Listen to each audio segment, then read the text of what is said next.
Hello and welcome to Late Lines. My name is Thomas McMullen. I'm a coordinator with the writing department. I'm a writer myself. This evening we have 15 students reading from their work. We're also joined by the novelist Olivia Sudjic, who will be reading and answering some questions a bit later on. I've also prepared some jokes in case I need to fill time for some reason. First up, I'll get underway, is Bina Nadim. Bina, over to you. Thank you. This is an excerpt from Work in Progress, as they say. It's the second chapter of a book, and it's entitled The Birthday Party. Sliding the bathroom lock into submission, Ida slaps down hard on the loose seat. Her white thighs spread like cold semolina. Prizing two tiny pills from the moist creases of her palm, she swallows both without water. It can take up to 15 minutes, sometimes a dispiriting 20. She drums her fingers along the basin, pokes at the dough of her belly, maneuvers one disdainful hand over another. Stretching, she arcs her head back, her shoulder blades, between her shoulder blades, her lengthening body smoothing out every disagreeable lump, and holds a position until her legs tremble, finally folding like wet cardboard. Mum, she won't let him steal her moment. Mum, Auntie Annie wants to know where the second best glasses are kept. Mummy! She holds her breath, trying to stop time, wondering how long before they come looking. She runs through a litany of excuses, a migraine, and early news of a terminal illness. Perhaps she could just confront them with the cause of her current exhaustion, the ambitious castle-themed cake, finished at 4 a.m., complete with functioning portcullis of wafers. She could point out where she's teased clouds from tubs of candy floss and prop them airborne on tips of striped paper straws somewhere around 2 a.m.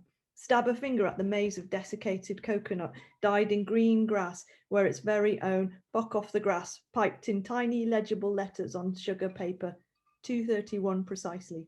And if they needed any further convincing, she would offer them a closer inspection by shoving their sanctimonious faces right in it any minute now. Mom, Ida, where are you? Dad's asking. Benji's voice melts into the squalls of the indulged children who drill holes into the slow, humid syrup of the day. With uncertain hands, she hauls herself up. The heat-bloated window groans its disapproval before the world gushes in. A high sun blisters an unmarked sky, urgent laughter spiked by drink. The clinking of glasses and irksome whines of children mix with the early burn of coals. Tommy is in the corner, his forehead pinking from the sun. He chats with ease with people Ida has never met. In one hand, he grips the neck of a brown bottle, in the other, the tongs which he pokes at uninterested coals. All the while he drones on, a verbal pendulum for dullards, flicking from sport to politics, politics to sport, but never books or even articles or films or art, not even music. He puts his drink down, tongs now in both hands held in front of him like a gun. He sizes up a greying piece of meat and flops it onto the griddle. The barbecue chucks back hot waves of corrugated air, yet the meat barely sizzles. Tommy tries to flip it, but instead catches it on some coals, sending hot rocks spitting at his feet. Shit! He dances out of the way. The children watch wide-eyed as meat slops onto the bedding plants where it lurks like a fleshy slug. Ida takes this moment to congratulate herself on the heavily seasoned tray of chicken sitting right now in a freezer bag next to Tommy's left foot. Bought from the organic butcher's just last night and smothered in such a thick molasses of honey, soy, and jerk spices, it glistens like creosote. But Tommy does not use this chicken. He uses his chicken, bought from the second-rate butcher with a hygiene rating of 2. Tired and out of date. Ida slips away from the window, the pills sinking her body of wet clay deep into the ground. While the children cartwheel their way through sprinklers, Ida, with head sinking to chest, bolts her eyes closed. The sun warms her face, painting the thin lids of her eyes red. Within minutes, the intrusion of the doorbell slams her out of a raw sleep. Blood thumps at her temple with impatient fists. Ida can almost hear Tommy's teeth grind over the indignant third ring of the doorbell. He answers with the same saccharine voice Ida gets greeted with every morning. Come in, she hears to him.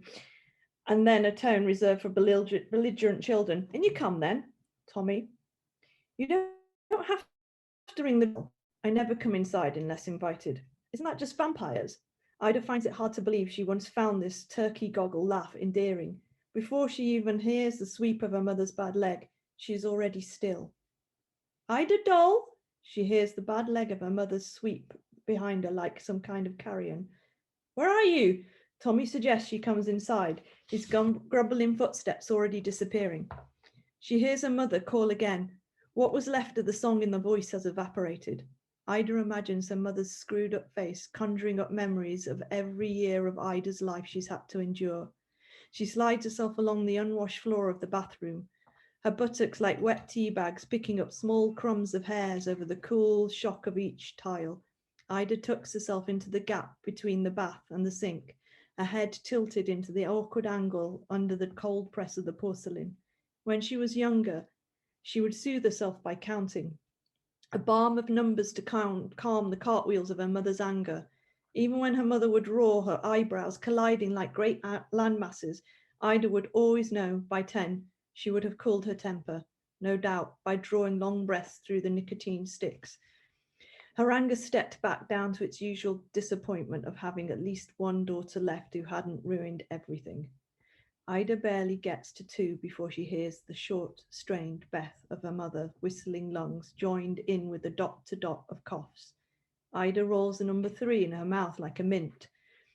Her mother demands that Ida comes down, complains of pain, sciatica, of early graves. She gets to 7 and stops. She thinks of her father's death at 70, his sandpaper cough ripping through every single woodbine he smoked. Her son's age today, 7, her own 7th birthday. The photo that sits on her mother's piano, the fine crack on the glass that makes people scrape their fingertips at the absent hair.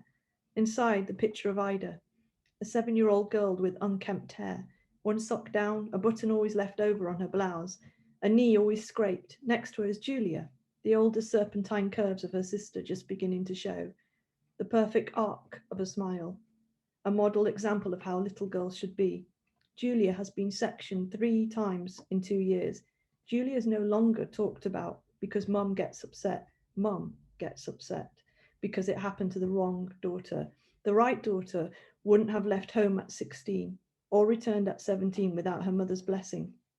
The right daughter wouldn't have fallen pregnant at 19, wouldn't have had her first abortion 3 months later, her mother's shame dancing on her every step of the way.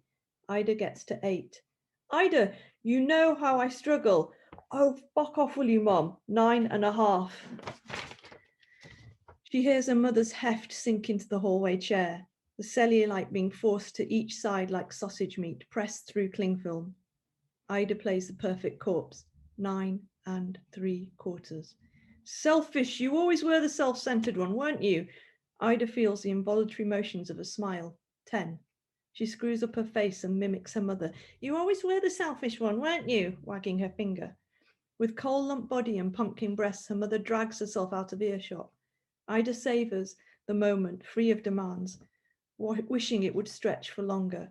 But Tommy, now gathering ice from the kitchen, is shouting to guests. His voice always creeps up a pitch when he lies, just a semitone, if anything. He tells guests she has a headache, she'll be down soon. Every time his voice inching that tiny bit higher, the pitch of a lie working its way round the guests. Ida imagines his smile stapled on, masking the hurricane inside. Thank you. Thank you very much, Bina. Excellent. Coming up next is Natasha Warda. Natasha. Hi. Yeah, it's really nice to be here. I'm going to read 3 poems. So I'll start with the first one, which is called J'étais.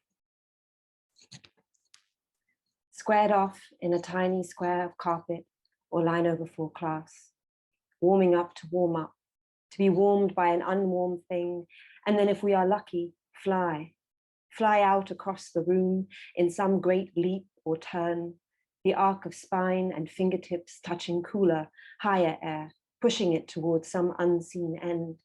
Like show jumpers who have done away with their jockeys and silk jerseys, split out, limb to limb, scissored for love or lack of it, whatever gets you off the ground, psoas or elevated delirium, splitting particles of unseen stillness, to be possessed, hunger of one foot to another, in famished flight mode, transference to a courageous thing that eats space, buoyant on a weighted effort, arms waving suspended by a greater idea of flight over a smaller idea of gravity. From that patella-driven carriage, losing sail toward our fickle friend, the leveling of the wooden field, the wall, the floor, the window, a halt or jolt, pulling into the reins of plie before we join the long song of other jumpers landing, languishing in the barely there punctuation of arriving before taking off once more. Okay. The next one is called Obst, which is fruit in German.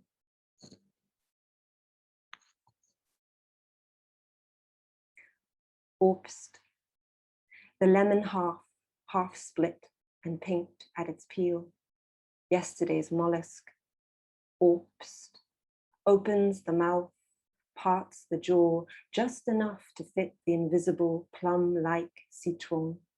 Orange flashes across sloping seats in vermilion skin.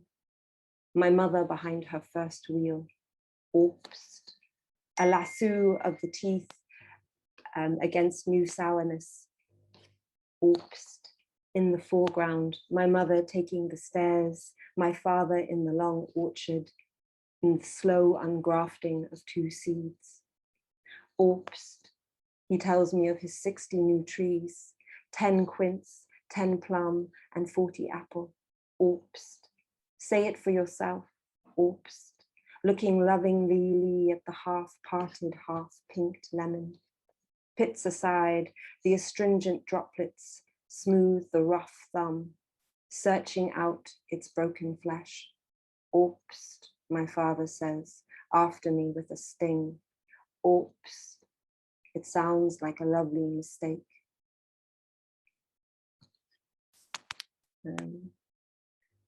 So the next one is a bit longer. It's called Short Essay on Giving My Grandmother a Shower.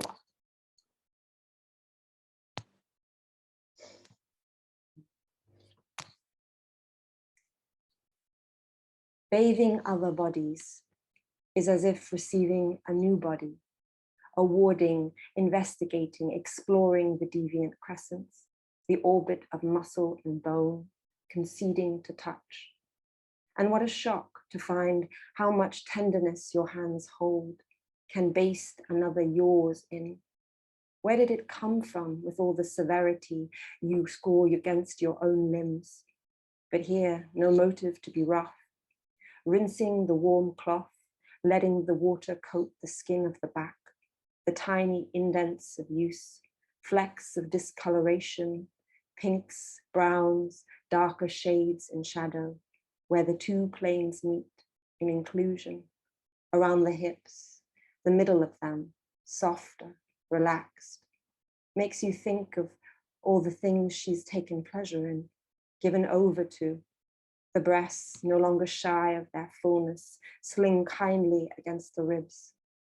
I touch their slopes carefully, forgetting the left or right of things, so it all beams into one space where the heart sits, reigns beneath its delicate concave.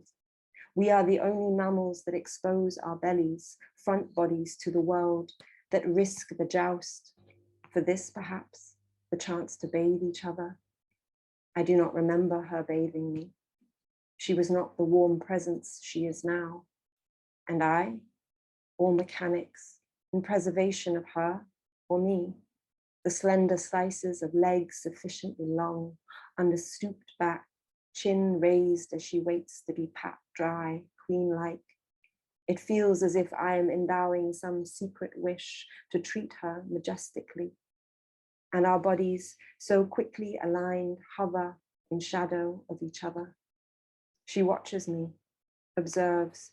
You are too good, she says coyly, and her bad. She sheds child tears and holds the towel rail. I cannot quite hold her, me up, a damp body and dry hands. It takes what? Care, concern, madness, love to return her to her. Not all of it goes back. Yeah, that's it. Thanks very much. Thank you very much, Natasha. Coming up next is Conrad Kaspari. Conrad, over to you.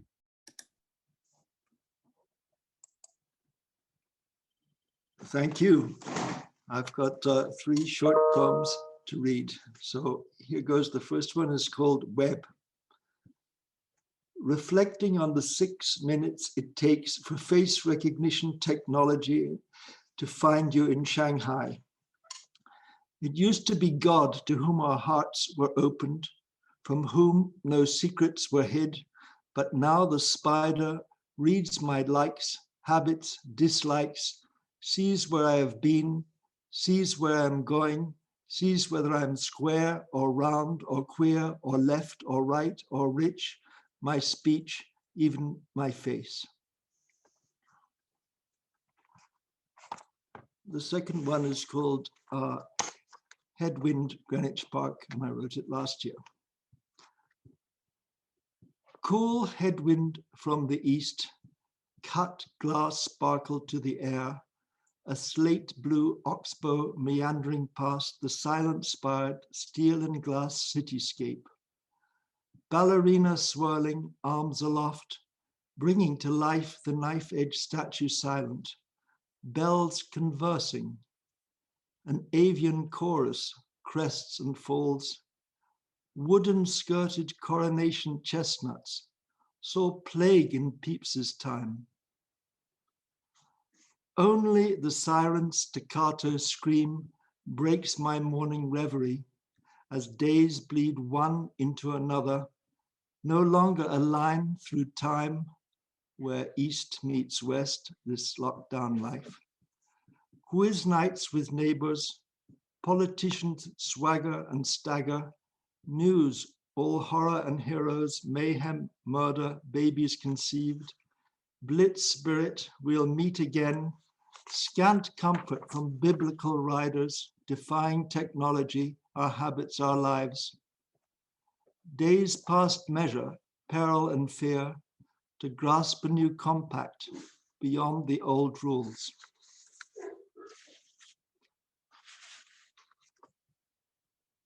And this is the third one. We buried you in that winter solstice, gray-white moor of chalk and flint, and speckless. The ewes had seen it all before, providing small comfort. But then you'd told me once that you had cosmic clearance, so it must have been okay. Later, in St. Sylvester's, Rome, we saw the New Year in. Down from Trastevere, across the Tiber's ooze, past the basilicas, we drank to you. You would have liked the clank of cutlery on plates, Prosecco poured. I don't remember any fireworks, just the streets, a daze of shattered glass. Thanks very much. Thank you very much, Conrad. Coming up next is Celestine Fraser.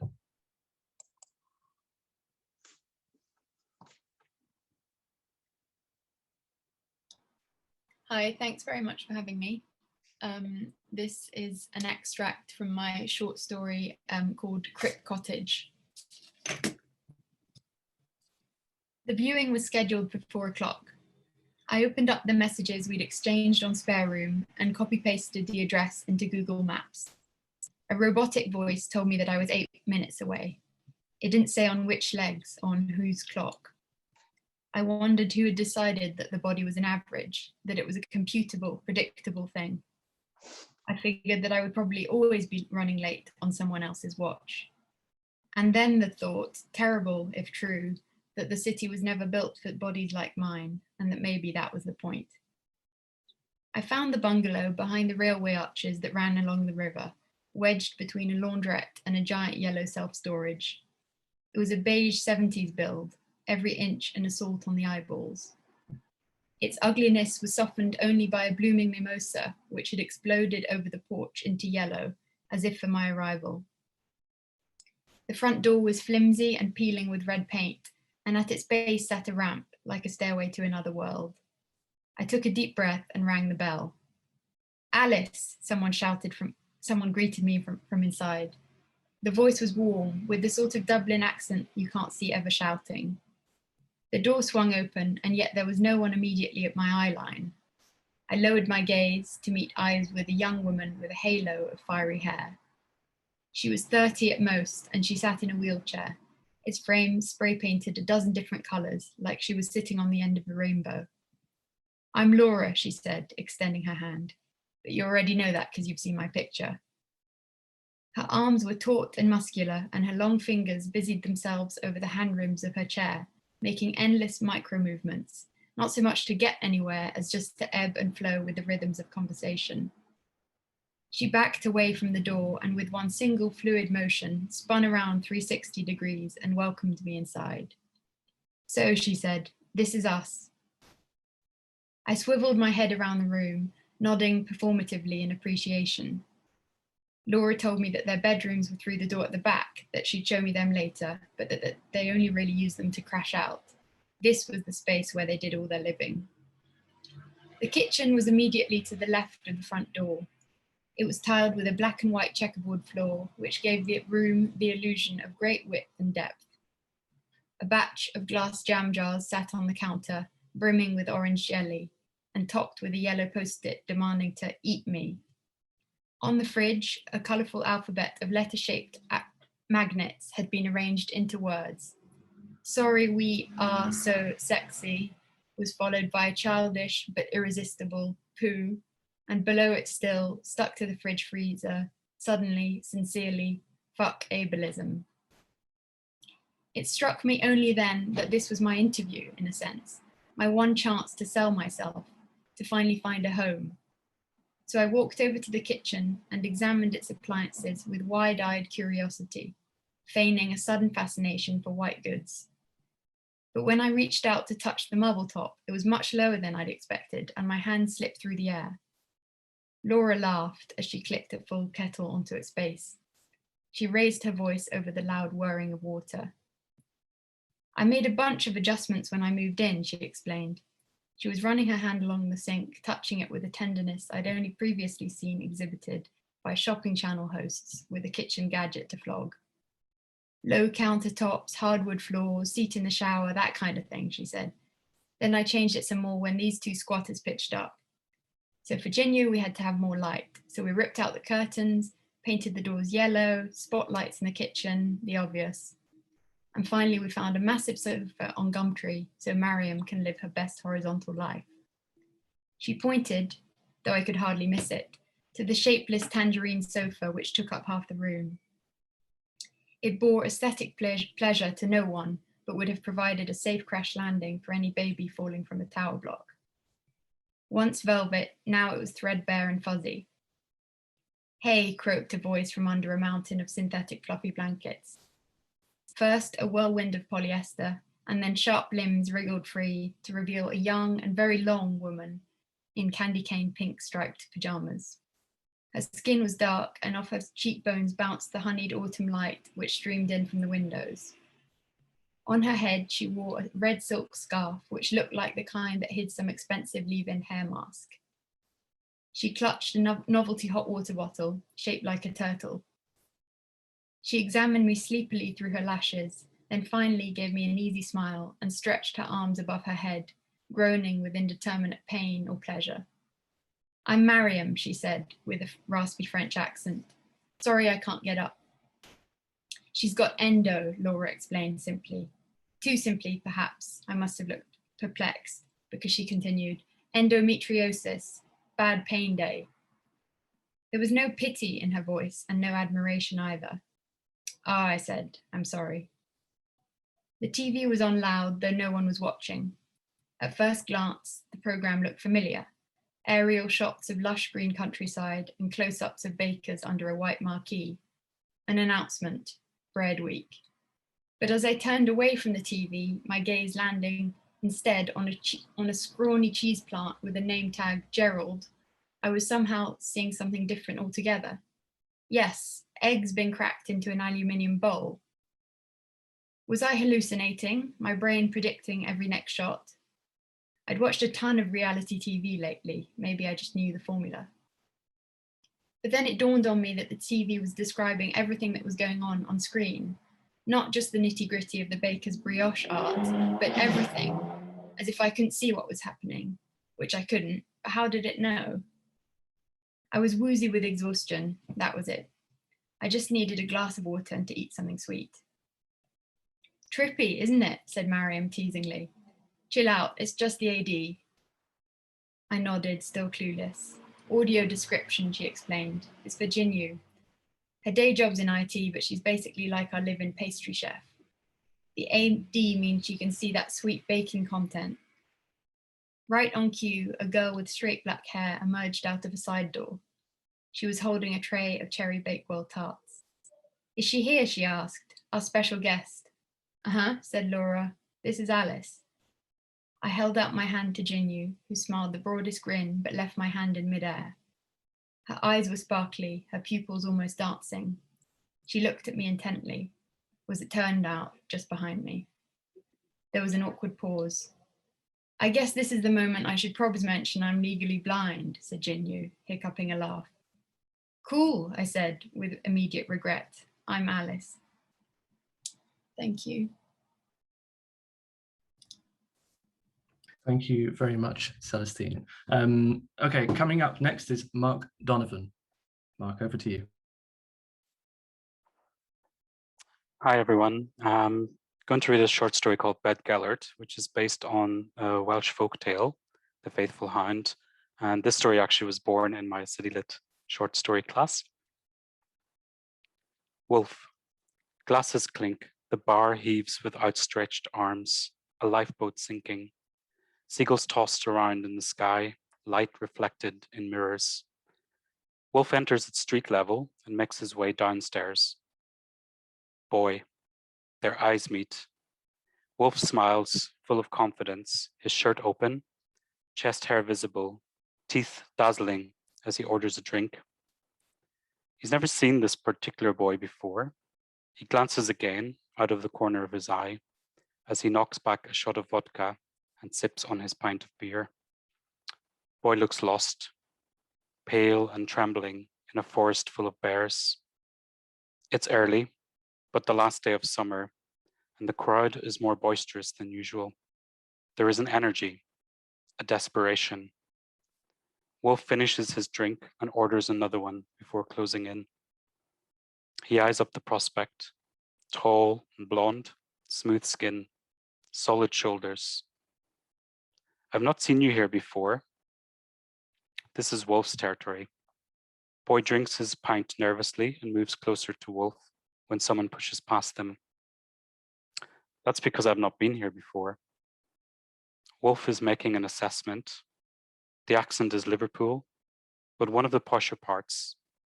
It's Boy's first time in a place like this. He's frightened, but he's ready for it. Wolf knows the path that leads there. Nights of despair, working up the courage, looking around the bookshop to make sure no one is watching before taking down a copy of the Gay Times, putting another magazine on top.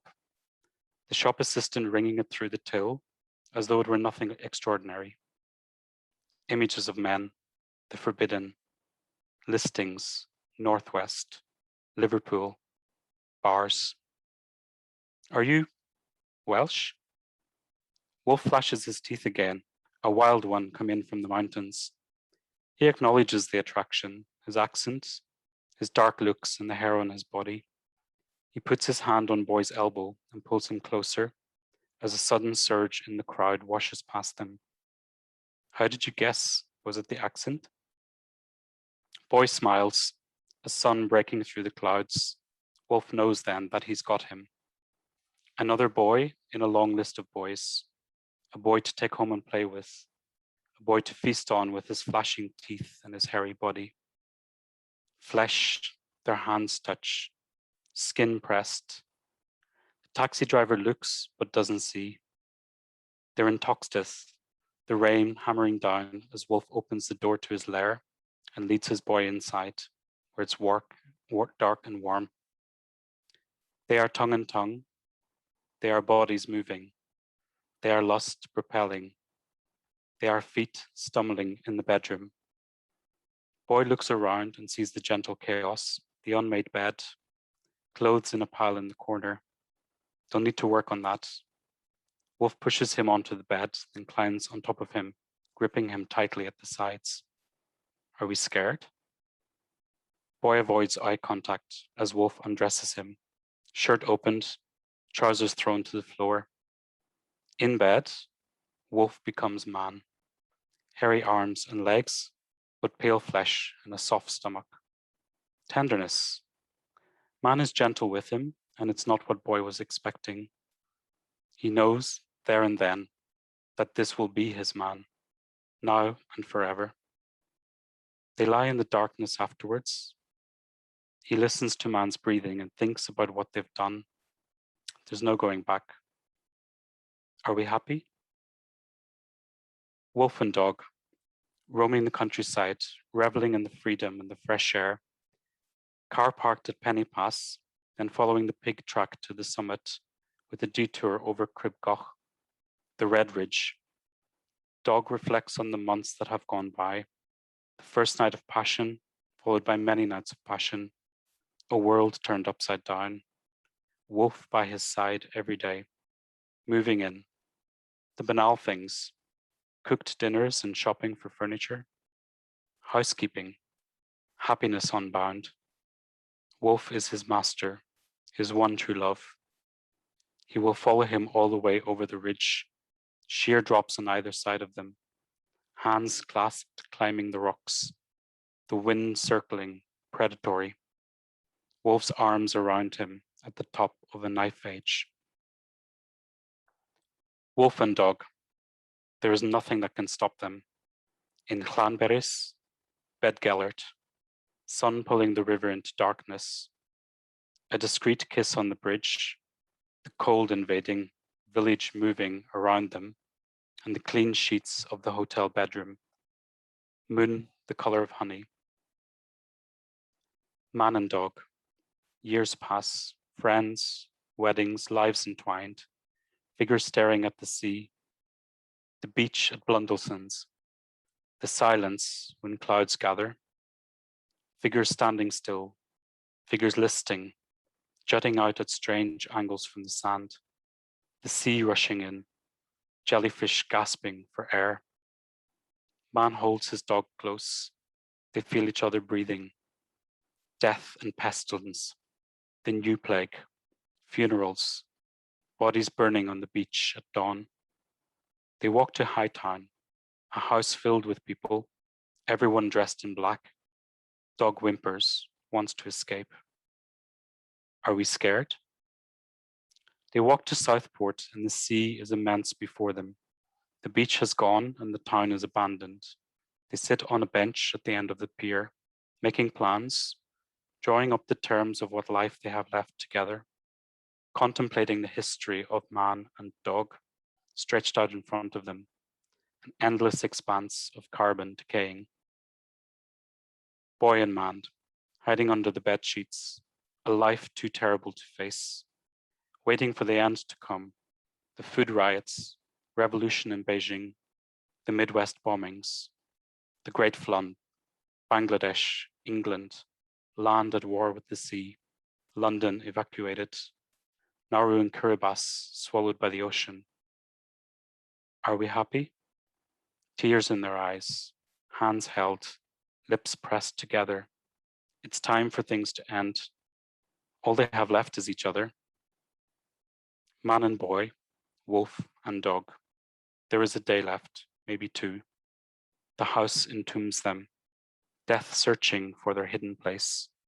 Beneath the blankets, tears, vows, a world where only they two exist. Yes, we're happy.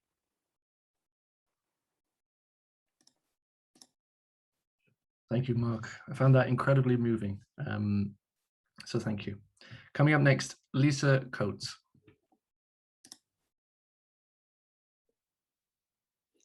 Good evening from East Riding of Yorkshire.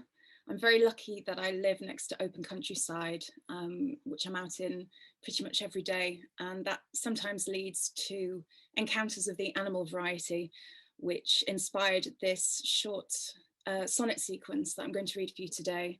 It has a collective title, A Deer, though each one also has its own subtitle, which I will read along with the sonnets themselves. A deer, running in spring. That day I ran along the track and heard a rustle in the brake, long dead and white from winter's waste. You flew as startled bird from hiding, one of three you fled in fright. I wonder if I hadn't gone that day, an afternoon of stratus clouds and sun just peeking through. Would you have found harm's way or lived in bliss of ignorance? Begun and ended every hour without a thought of would have been. A simple task, survive and breed to bring new life. A circle brought full turn again each year as nature thrives. But life is cruel, and death for you came fast. Perhaps the day I saw you in the grass. In headlights. The day I saw you standing in the grass, you turned and fled as if a thought, a flash of insight gained then lost. I watched you leap across my path and then away. Even now, I keep that image in my head. The confidence of ruts and ridge, the white, a flag, an SOS to those like you. And here's my truth. You'd startled me as I had startled you. A few days pass until we meet again. My dear, a fragile thing of tapered legs, you wear a liquid coat like silken earth, and spreading stain of viscous blood that grows to spoil the grain. Did you even see the speeding car that passed and left you dead, mere carcass in the grass? On the side of the road,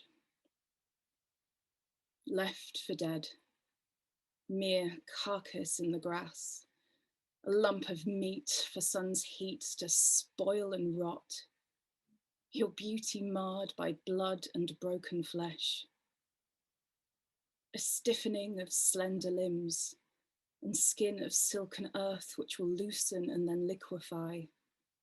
All that's vital will be lost and then forgotten. Yet another loss of life. Inevitable, though not as nature had planned for you. Unnatural death of speeding steel, this artificial predator, fast and fatal, does not hunt and does not feed. It waits for prey to pass its path and strikes its blow, then hurtles past to kill again as chance allows.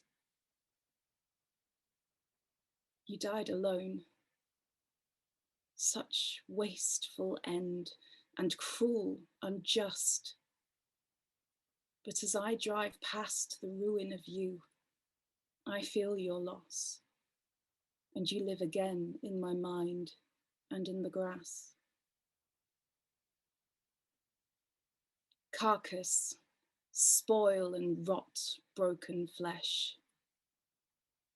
Skin and earth will loosen and liquefy, lost, forgotten. Unnatural death, fast and fatal, hurtles past.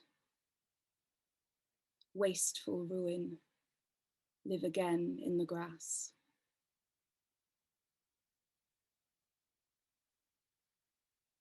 Thank you. Thank you very much, Lisa. And then next is Dominic Power. Hi there. Thanks, Lisa. That was great.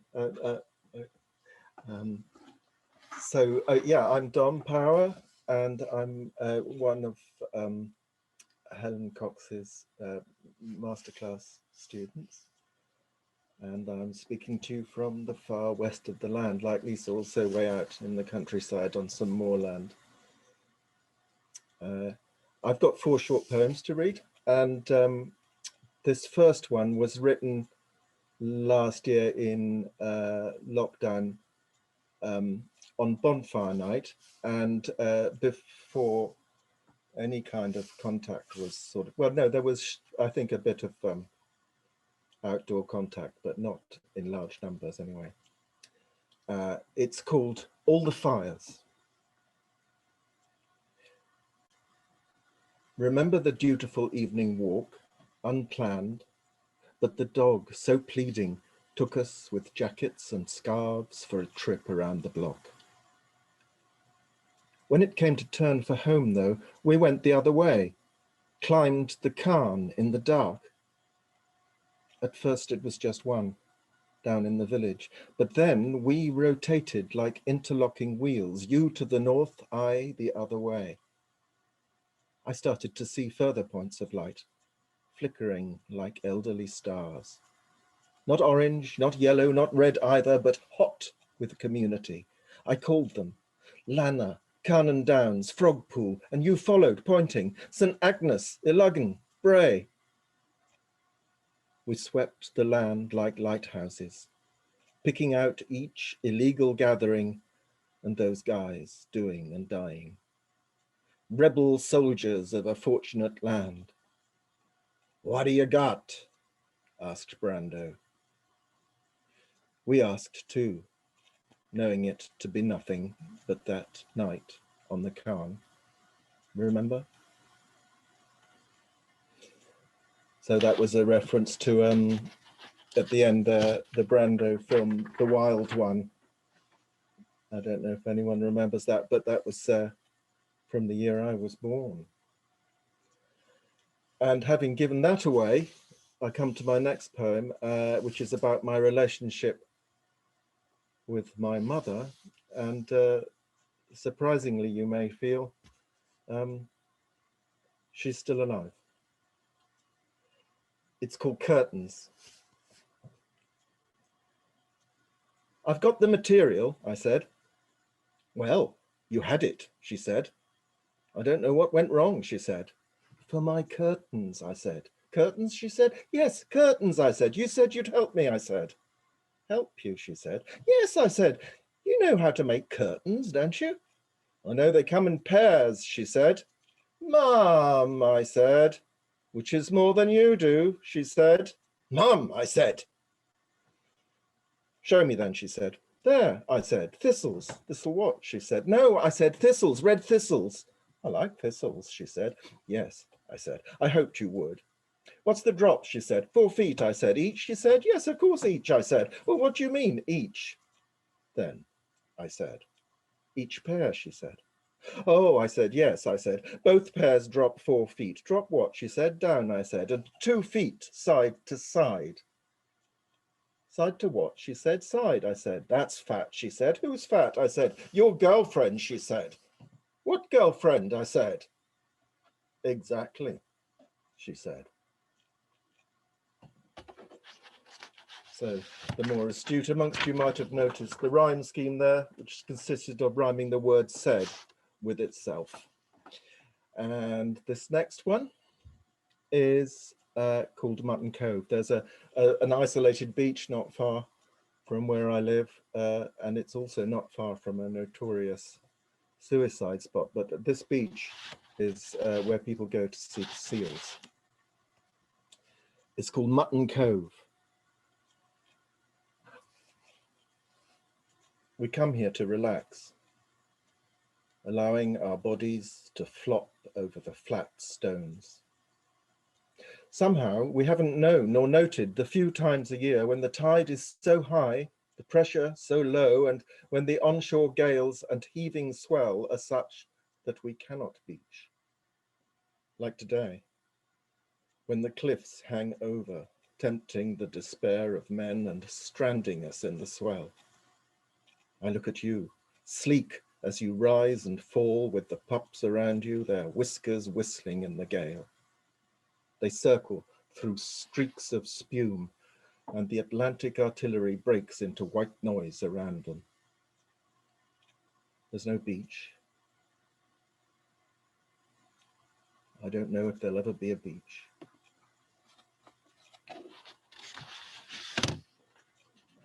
And finally, a short poem.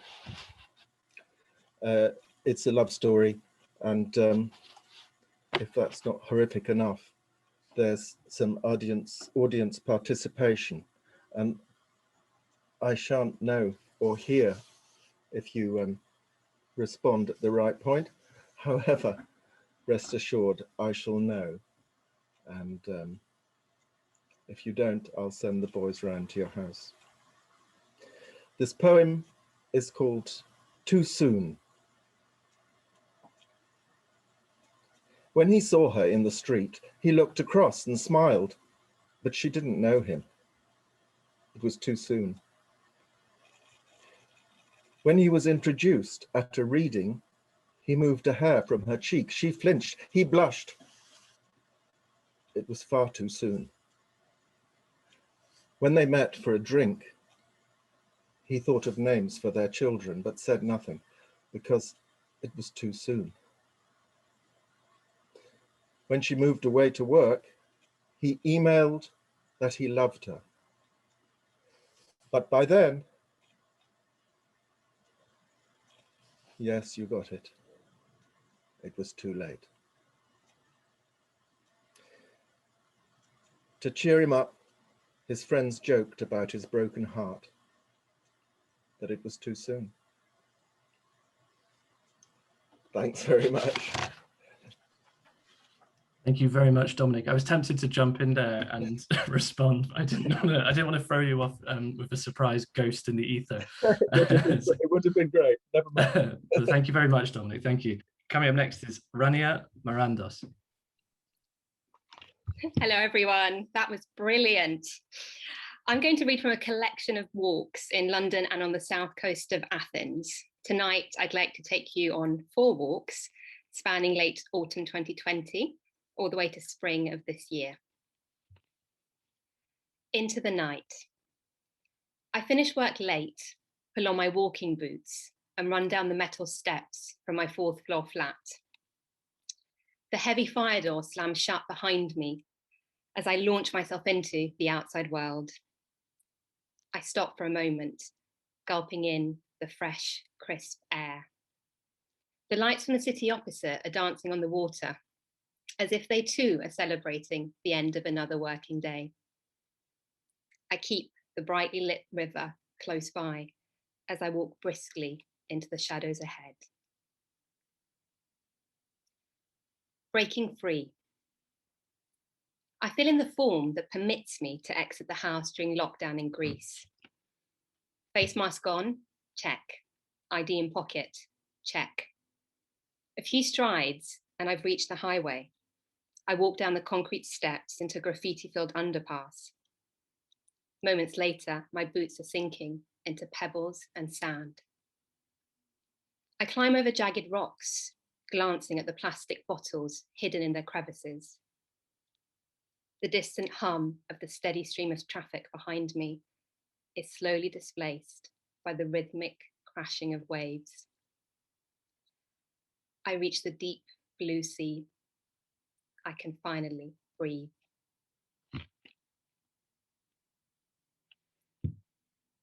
Cigarette butts.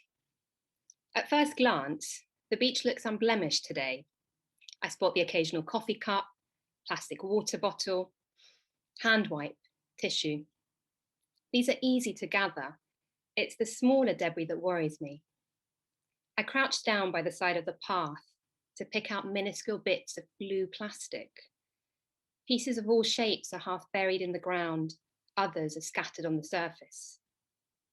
I stop short of digging up the earth to see what's lurking beneath and walk on.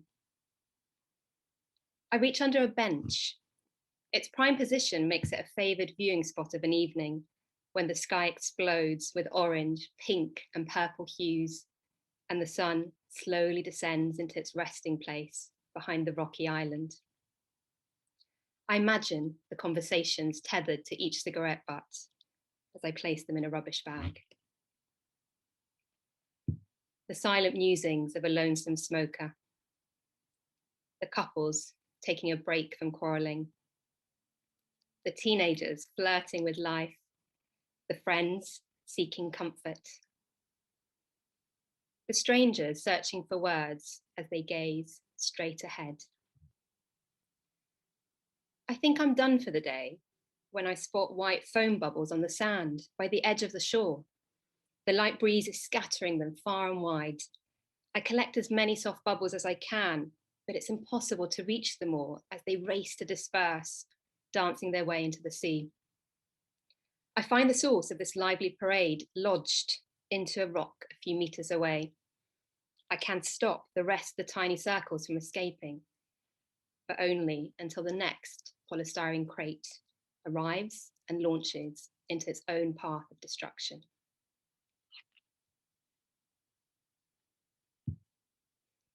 She holds the world in her hands. I catch a glimpse of a portrait high in a building, eyes that pierce through me and ask more of me than I can give right now.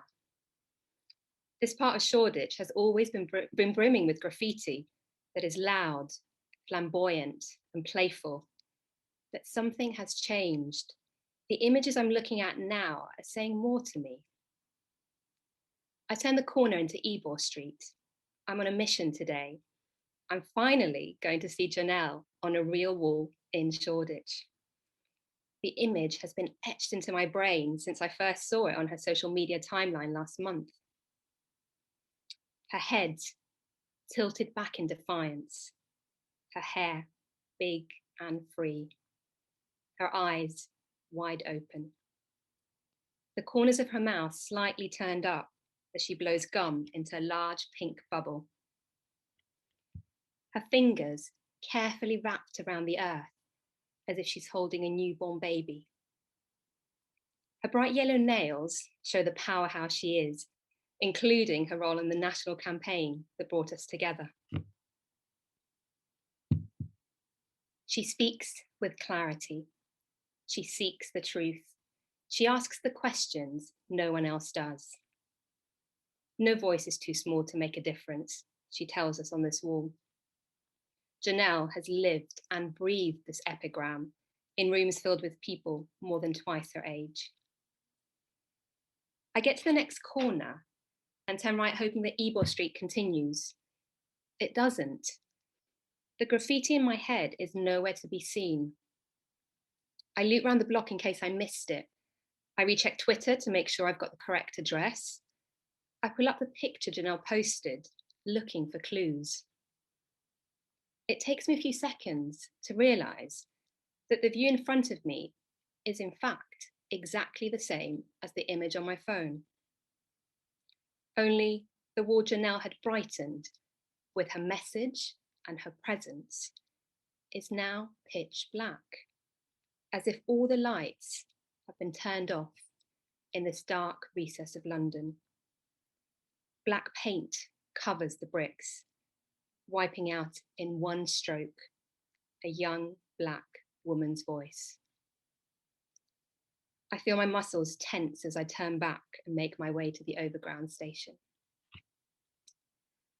As I arrive home, I take in the building in front of me, standing tall for nearly 150 years to house grains and now people. It's firmly rooted, a heavy brick structure that looks unshakable. 6 stories high, the last 2 floors tower over neighbouring buildings. The severe edges become one with the sky that delivered bombs with force during World War II on this very street.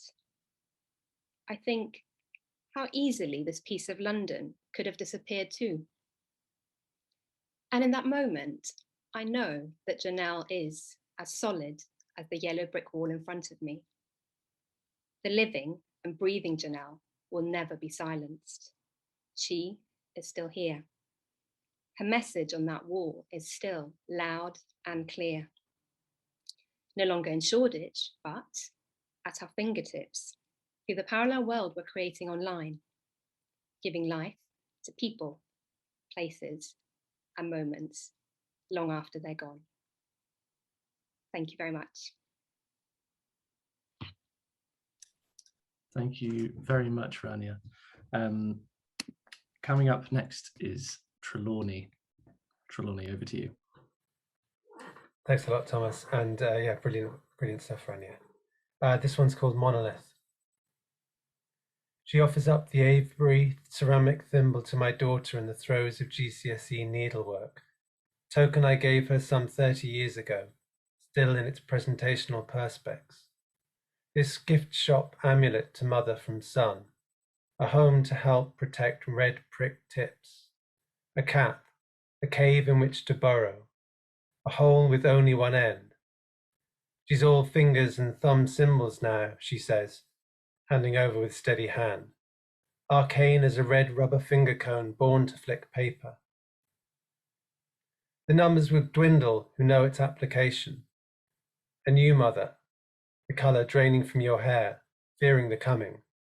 The megalith performing a function no one remembers, lingering about the landscape as ghosts after their purpose is forgotten. Next, I wanted to read a duplex, which is a form invented by the poet Jericho Brown a couple of years ago that aims to fuse the musicality of and structure of the ghazal, the sonnet and the blues. I'm not sure I've quite nailed the blues in this, more the greys of forgetfulness. And a huge thanks to the fellow City Lit students for all their help in helping to refine this. It's called Leaving. You had it in your hand everywhere you hunt for it. You hunt for it everywhere, using only one hand, and you can't see that you use only one hand. You forget what you look for. Forget why you look and stare out the window. Found staring out the window, you think you were searching. Think what you were searching for, going through all the places it could be. All the places it could be. You had it in your hand.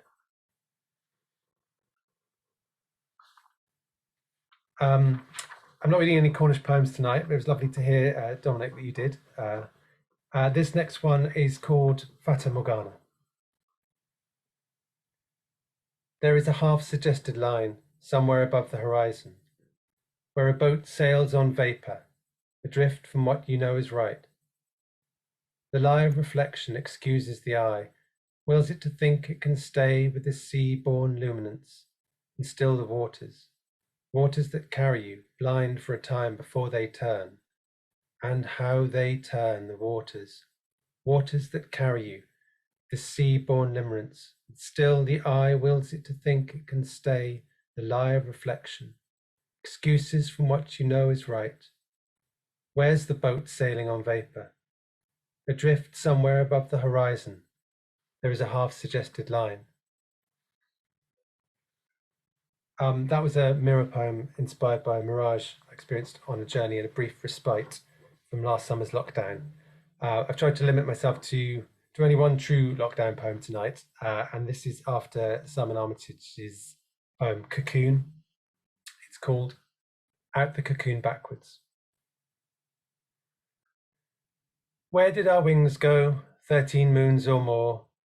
Emerging backwards, same branch, different planet. Navigators of back streets, bar crawlers, headlight dancers and bedroll dwellers. Natives, the night bus, which is the day bus, driven on diversion. Think on your hand, brushing wing, shed and hung like sledges gathering dust. Powdered patterns on your lost jacket. A death's head shroud. 13 moons pass and the back door opens to an overgrown garden. All rotten wood and distant stars. Out we come, caterpillars all. I wanted to end with a somewhat more light-hearted respite, but first I wanted to thank all the City Lit tutors who've helped me over the last few terms, Christine Dunhill, Ella Frears and Alicia Per Mohammed, for all their inspirational feedback. I wanted to dedicate this poem to Makio, who was born about just over 24 hours ago, and to his father, who I think might be tuning in. Although I don't blame him if he doesn't. It's called When I Sneeze Into Your Yawning Mouth. That face, a mix of shock and revulsion, of offence begging why. Passer-by, taken by the weight of the day, who opened wide before they could raise their hand, and in that moment, taken by the same surprise, I cast a silver net, an outburst of ideas, a gust of crime, an interruption of unintended genius, and maybe just a fleck of admiration in your eye. Thank you. Thank you very much, Trelawney. Coming up next is Andrew Johnson. Good evening, everyone. Not sure if you can see me. This is, I'm going to start with an I can't pronounce this, ekphrastic poem based on the Annunciation by Fra Angelica. The Annunciation. Did the angel Gabriel think things through before apparating to the Virgin Mary in the dead of night? He must have known she would find it alarming to find a strange angel in her room, given her reputation for chasteness. Never mind filling the darkness of her chamber with the blinding light of glory in the days before electricity. Lo, he would have declared, beginning his prepared speech, for that is the greeting of angels, only to be cut off by her screaming, sending him into an unangelic panic. Don't scream, he might have said. He may have even had to cover her mouth with one of his wings, wrapping her tightly to stop her hitting out, until she promised with a distressed nod to control herself. Did he, I wonder, discuss it with God the Father? Wouldn't it be better by day, he might have said, or maybe I should tone down the lighting, take a candle, or use that dimmer switch effect we've seen come to pass in years hence from now. Go in the guise of a kindly old man, better still, a kindly old woman. But that Old Testament God, yet to be usurped by his gentlest son, must have said no. Give it the full angel, scare her shitless. After all, we don't want her saying no. Next one is about my dad, who has got Alzheimer's. It's called Don't Trust Cartoon Animals if you're lost in a department store. He's good for lols, my dad, like the time he tried to make a cup of tea. Back and forth to the kitchen he was, bringing milk, then hot water, then milk, then the kettle. Finally sitting down, I tell him there's still something missing. He looks in his cup. Tea bags, he says. Somewhere I hear canned laughter and/or a crazy boing. He thinks I'm his brother, talks about our dad. I'm your son, I say. Have I got a son? He says. You've got two. Two? Well, I'm very lucky. His wife rings, says he's forgetting who she is, asks if she'll still be there in the morning. A whistling sound as somebody falls from a great height.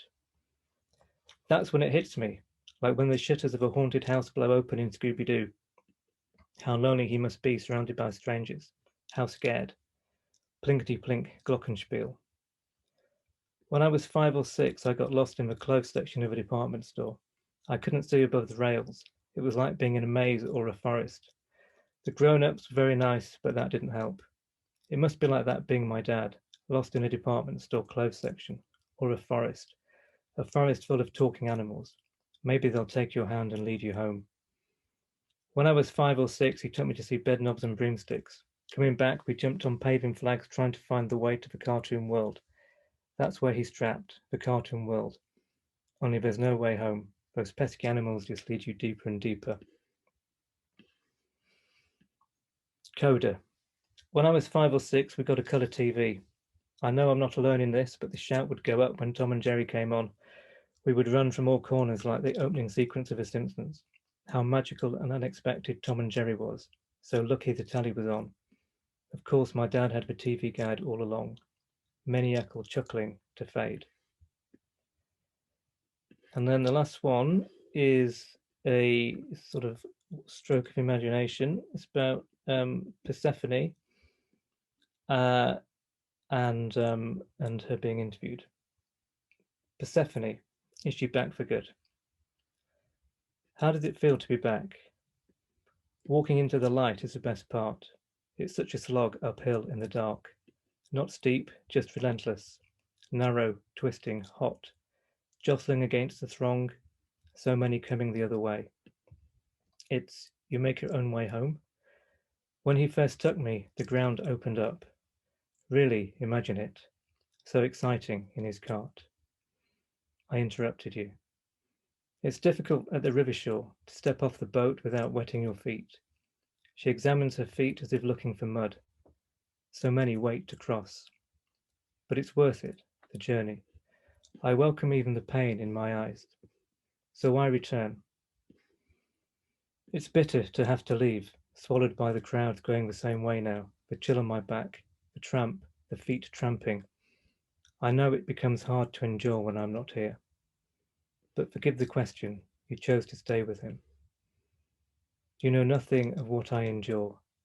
I wouldn't know how to change things. I wouldn't know if change would be welcome. So I endure. We all endure. And that's it from me. Thank you very much. Thank you very much, Andrew. Coming up next is Paula Umley.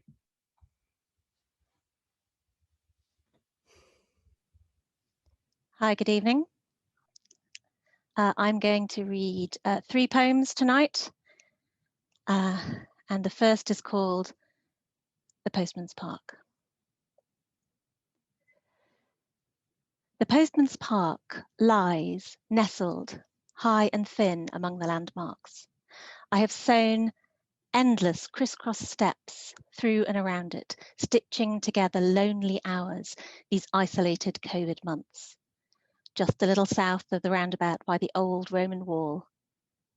Just a little west of where the Wesley brothers preached outdoors, slightly to the north of our replacement domed Wren Cathedral. The park sits with postal workers and city clerks for a sandwich lunch and sits still when the postal workers are moved away and clerks work at home, sheltering from the present pandemic. Stands to attention, honouring the everyday heroic dead, tragi-brave stories on porcelain tiles under a makeshift shelter, telling how they died, helping a stranger, died, looking for a mate. The park waits to greet me every day with tiny crocuses poking through mud, with an honour guard of fresh-groomed, punk-haired tree ferns, and with shrewd-eyed squirrels weighing me up for nuts. Walks backwards with me through the span of human time until we can hear the shouts and rhythms of the Roman camp, smell the grassy breath of thick-haired rhinos in frozen fields here. The park weeps a generous skeleton tear at the fall of every sparrow, welcomes the shifting slide of each new moment, day, millennium, watches as my every footfall treads me closer to the edge of silence.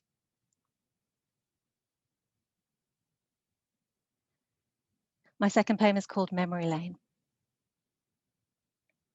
Mid-morning, and the watery winter sun dancing beguilingly on the kitchen taps as the rhythms of a lazy breakfast faded, sang into the gathering silence the next verse of the song of the morning, calling us to the hills. A chaos of organisation later, and we are stuffed into the car, stumbling past Saturday traffic that snakes and stutters through stony streets until escape. Boot encased and festooned with scarves, we tap a slow beat upwards to the shoulder of the rise. The shadows climb with us. They, like we, summit slowly, slipping unevenly up jagged steps and tipping from traitorous turf canyons, fringing lakes of mud that lurk to engulf the unwary. At first, it is the ghosts of our former selves cursing and puffing among us, a chorus of, do you remember, dipping between the sacred and mundane. 20 years since, or 30. What was her name again? So young, tragic. And that time we sat Here, no, this bench round the corner. My, it was cold. Funny sight, huddled in against the evening, hunched and chattering, howling at the harvest moon. Rising higher, our feet push further back into the past. Quarry scars rake the hillside that rings with imagined chisel blows, the grind of engines, screaming drills. Dust from an ancient seashore, died, sank, sedimented, crushed to rock, and now 70% of our bustling town lined with its stony remains. Next, our chat wanders loose beyond the edges of the county to tall tales of dinosaur bones so scaled that 8 men together could hardly hold them. Then, tracing the violent caress of ice chariots, we wind back into the valley, passing crouched farms with their whispered tales of uncounted years spent fighting the wind. Approaching the car, our ghost companions shake and fade, floating away. We pass the threshold of the lane, stretching the stiffness out of back and neck, klaxoning for attention in the shelter of the parking bay that called unnoticed on the heath amid the tales.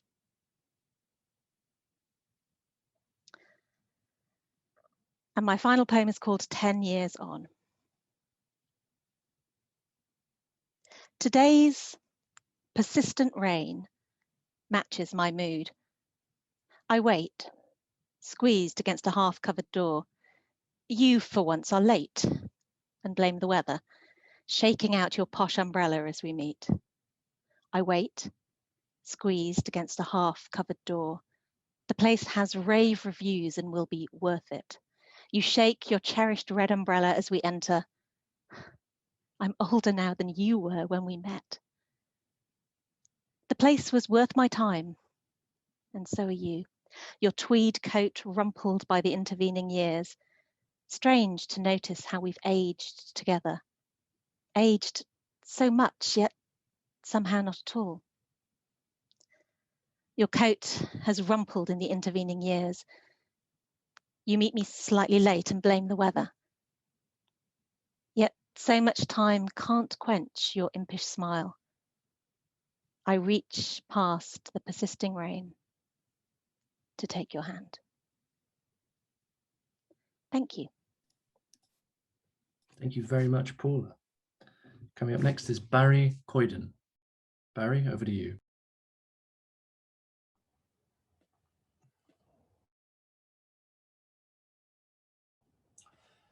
Good evening, everyone. Great stuff. Exquisite torture, waiting for the countdown as you go through the list. That's my turn.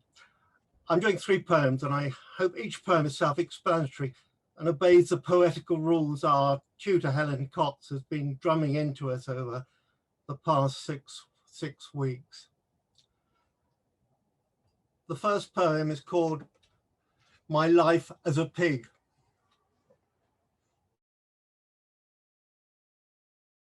I live in squalor, or so I would have you believe. It suits me to be considered filthy, no manners, education or artistic taste. But I dream. A porcine world is rich with the scent of woods, mud and piss. I sniff out nature's treasures, conjuring up truffles. A sweet country girl feeds me oatcakes and treacle. I nuzzle her and we whisper love grunts. I trot ahead composing poems in the she strokes my rump with a wooden branch. I paint in greys, browns and urine and shit. With the smells of my captivity, I conjure up my old inheritance and heady chases in royal parks and forests. My old age passes quietly, toothless, fed soft gruel, lying contentedly on clean straw in my pigsty, a creature of some sensibilities and taste. And the next poem is a sort of short footnote to this. It's called Churchill's Telephone Box, and it's based on an article in a local Welsh paper. BT was going to remove the phone box, but a local amenity group got to hear of that and complained for its preservation, given its historical roots. Also, I must apologise for my slaughter of a Welsh village name, Churchill's telephone box, abandoned next to an ancient field in amongst the brambles by the hamlet of Coyden. You'll find me. Powerful, important people got me here 70 years earlier. In those long ago days, calls travelled a single wire to join the chatter at GPO's Swansea telephone exchange. One call on Sundays after chapel, a mother stood by her phone to be connected to the valleys and the voice of her daughter, wife to the great man's chauffeur during the war. Moving to this God-fearing hamlet, he wrote to his old boss pleading for a phone bot to connect Coyden to the 20th century, the hamlet slowly awakening from the agrarian age of pre-1914 into a world of change and violence. In times bypassed by the GPO as the earth span on. She still phoned from amongst the brambles, mother waiting on her call until the line finally went dead. In silence, by an ancient field in Coyden, you'll find me. And finally, all the poems are sort of nature related or country related. In a way, this one's about a bird. I just love crows and ravens and all corvids. This is called Raven. Raven came to me today. Black he was and sullen. Raven came to me today. Black-eyed he was and wild. Majestic is my raven coat, my big jet black and shiny. Majestic is my raven head, my wings powerful and silken. My voice is coarse, talk, talk, talk. My voice is sharp, kara. I call across the harvest fields. I call his name to hold him. Raven sought me out today. He held me in his steer. Raven sought me out today. Black-eyed he is and daring. And good night, thank you.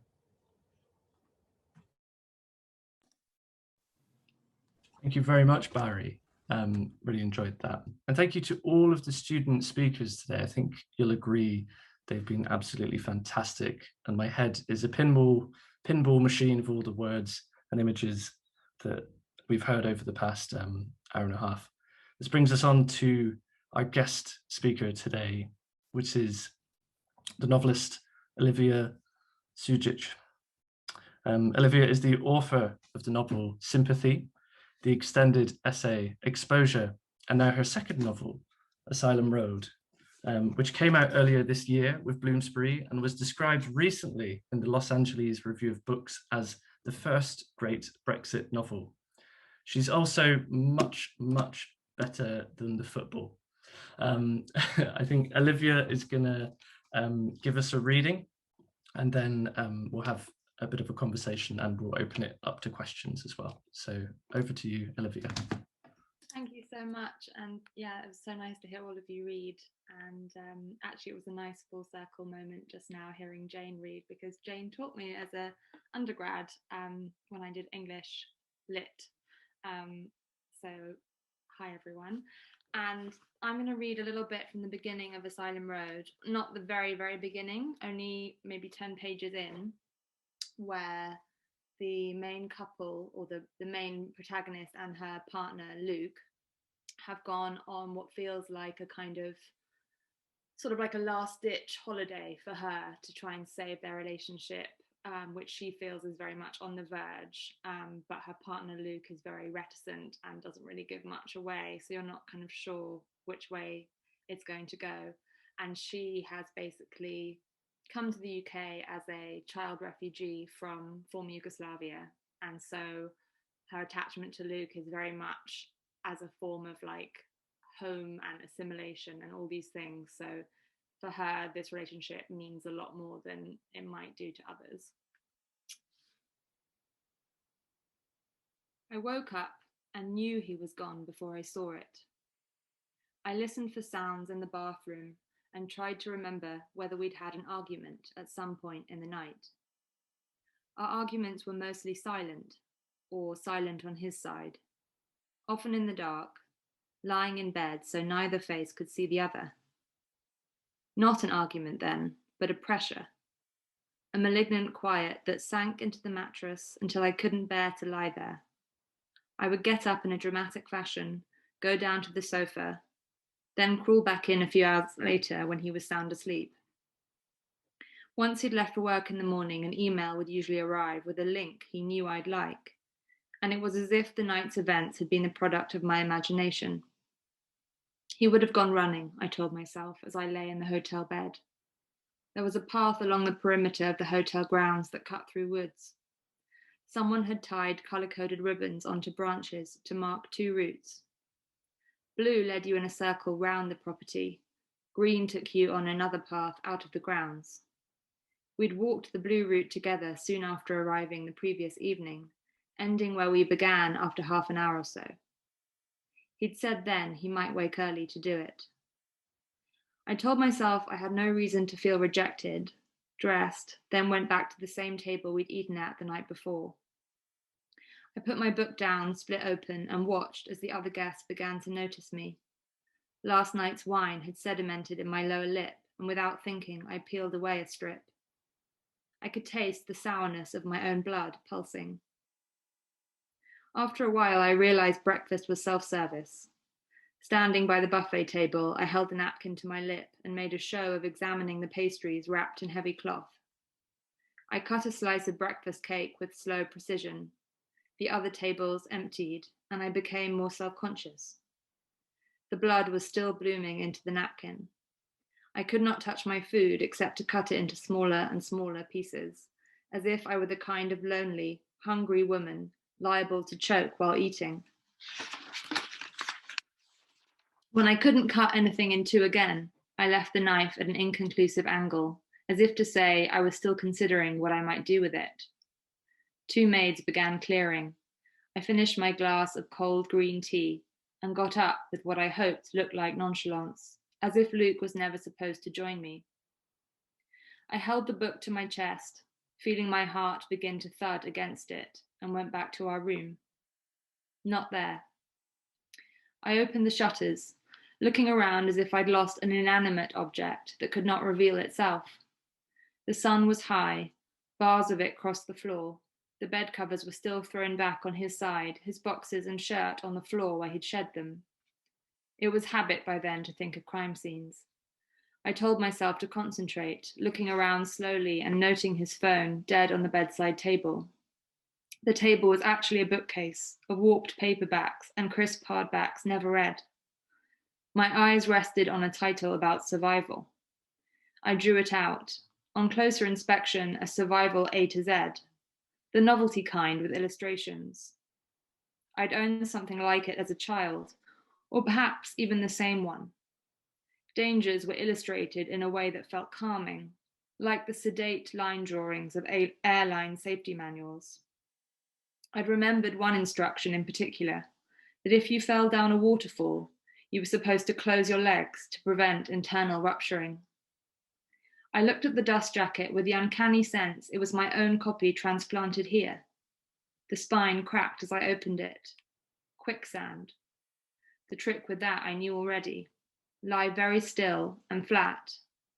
On no account struggle or attempt to pull yourself out, it said. I plugged his phone in, switched to my canvas shoes, then went to find the pool, hoping I would see him swimming or reading. The sun was hot as I marched along the passage that led away from the main building, shielding my phone to check the time. At the pool, I swore under my breath and circled the lounges. No sign. I stood over my reflection at the deep end. A dead scorpion swayed on the bottom. I told myself this was not a sign of anything. I was reading into things again. This was simply absence. Absence with an absence of meaning. I went back to reception. The same woman who cleared the breakfast and observed my solitude. I asked her in French for a bottle of water and she extracted one, unsmiling. I bared my teeth gratefully as she handed it over. She checked my room number, wrote it down, then went back to a game she'd been playing on her phone. I stood in the shade of the front gates and watched time creep closer to something categorically wrong. He knew how I hated to be left, with or without warning, but would have decided to forget how this went. He liked to assert his freedom by doing it, I guessed. While he was gone, I'd go through all the best case scenarios, pacing like someone under house arrest, the narrative becoming ever more complicated. By the time he returned, I'd be hysterical, then livid, then contrite. I would find myself apologizing to him, neck bent, applying pressure to some part of him, begging forgiveness for my offense. Our walk the previous evening had taken maximum 40 minutes at a slow pace. I hesitated at the other external gate that marked the start of both routes, the simple choice now fraught, before embarking on the blue. I would retrace my steps. I would find him reclining somewhere along the path in the shade, and if not, he would have taken the green route into town and settled somewhere picturesque. I imagined a large white umbrella in a concrete stand and a glass ashtray into which he would have deposited wet olive stones, the same light that had suffused my vision of this trip. He would greet me with a bemused expression to remind me I did not own him. The wood was dense and the way obscured by branches. Alone, I had to focus harder on following the route. The path was sandy and my calves began to burn. I could feel blisters rising behind my heels and sweat prickling beneath the hair against my neck. Occasionally something Luke-sized would appear, the reptilian markings of a shoe, but these would slip away into sandy crests which went off in all directions. It seemed safe to assume no other guests would be walking in the heat, and that it would be possible now to shout his name. It was an ostentatious thing to do. If he was nearby and could hear me, I would feel humiliated. The silence, on the other hand, was oppressive. I tried it out, but couldn't raise my voice above a whisper. I stood still, panting, trying to summon something louder. Sweat crept into my eyes. The heavy glass bottle was now empty, sliding in my hands. No sound. In the distance, then, a bell. I strained, trying to decide if it was coming from ahead or behind, moving back and then forward again, then running, steps erratic on the sand. The bell grew louder, and at the next turn, the trees thinned. I stopped, my throat thick with dust and saliva I couldn't swallow. A dozen horses stood in front of me in a clearing, tossing their heads in the shade. The bell hung from the neck of the most magnificent. It rang each time the horse moved its head or passed the heavy air through its nose. I sank to my knees, heart at my temples. I knelt in that pose as a child, waiting for absent people. From kneeling, I soon lay down, thinking not of happy endings to the situation, but what it would be like to hear the worst. The horses snorted and kicked the air, perturbed. My nose stung as if I was about to start crying. But then, as the minutes passed, the pain faded. It began to seem like another thing I might survive, and my breathing slowed again. I grew quiet, save the occasional gasp, and eventually very still, feeling the heat of the earth against my back, staring at the branches swaying. From survivable, it became tolerable, and from tolerable, gradually, something else. My heart soothed inside my ribs. I felt a kind of unity with my surroundings, the old trees, the rocks that had endured. The horses grew accustomed to my presence, and I with them, until I realized the worst now felt desirable, like release. Thank you very much, Olivia. I love the early sections of that book really make me think of Antonioni films. I don't know, maybe it's the light or the kind of sudden disappearance. No. I really, really love it. So I'd kind of just like to know, first of all, like, what was your way into Asylum Road? I guess, how did it begin for you? Well, it began at the point at which I just put my first novel on submission, which is an anxious time. And so I think no matter what my subject was going to be, it would always have been imbued with that anxiety of like waiting to hear back about whether or not I'd managed to sell my first novel. And that was in 2015. So it was before Brexit obviously happened. And so in many ways, I think what the book responds to is just the relationship in the book is sort of spoken about as having begun in 2012, and they go for their first date to the Olympic opening ceremony. And I guess where the book opens at the period just after the referendum is sort of like this realization that what had seemed like this sort of unified, happy time, at least in London, was actually a bit of a mirage, and that it was sort of leading towards this much more fractious state of uncertainty and sort of mutual disagreement, for want of a better word. And so I think I started before actually some of the subjects that I explored happened, and I was dealing with this idea of a woman who really doesn't like inhabiting uncertainty. And so the idea of wanting to push any kind of resolution or conclusion to happen, even if it's quite a destructive or self-destructive one.